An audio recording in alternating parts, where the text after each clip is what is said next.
you have to, it's, I'll show you different moves, but you'll grab certain things and then you make it your own, and what you got to do is, one day Adam Terapelli he came to a Sunday practice. He brought his son to practice.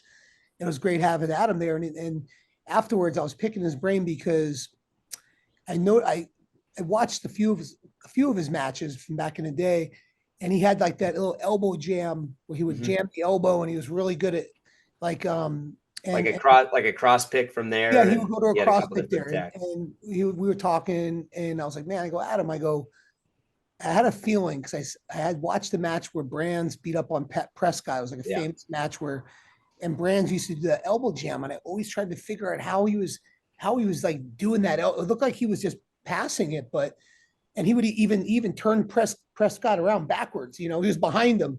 He jammed it by so hard, and I go, man, I go, do you remember that?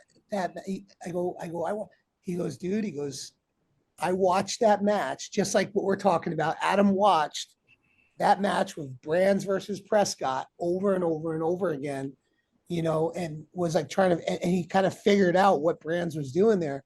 And then he showed it to me what he did, how it felt, and it was totally. I was doing it totally wrong. I was doing it totally wrong, and it was actually where you kind of he lifted a little bit with it, and what he was explaining was, I started off with just this, where I would pass it and I would go to the far knee, right, and he would have like maybe it'd be like kind of a pick, right, yeah, a knee pick, and then he would go lower and he'd pick the ankle, and then the guys would turn into him, and so he would double off, and then they would do this, and he had like an answer, and he's like, I and he started with the basic elbow jam that he was watching Brands do and trying to figure it out, and he started to figure out on his own, and he started having success with it, and then he started noticing, well, guess what, guys, especially in the room when you wrestle them every day, they're going to start to evolve, and they're going to start to, come up with answers.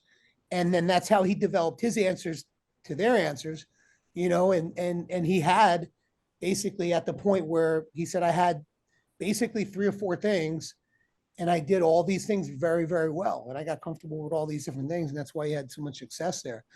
And I remember Joe Martin actually was home for the summer. He's at Northwestern now, and Joe was there. He was training, and Leo Contino was in there, um, and I'll say, guys, and it was after practice, and we were all talking, and Adam was going over it, and I was showing him. I go, this is what I'm talking about. I go, see, he had something that he kind of saw somebody do, that he kind of grabbed that technique for himself, and then he catered it. He started developing it. He did the work.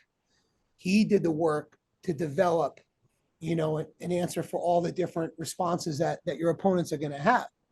And I said, that's exactly what you guys have to do. I go, I'll show you this. I'll show you a 2-on-1. We'll go over these techniques. These are the basic techniques that everyone's doing, but you can create things specialized for yourself that you become elite at.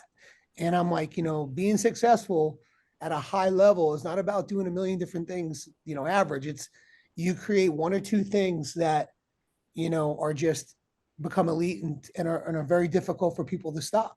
And if you think about our great historic wrestlers, whether it's John or JB or David Taylor or Snyder, these guys, they had something that they did, like a signature, so to speak, and yeah. they could do it in three or four different ways, and nobody could stop it.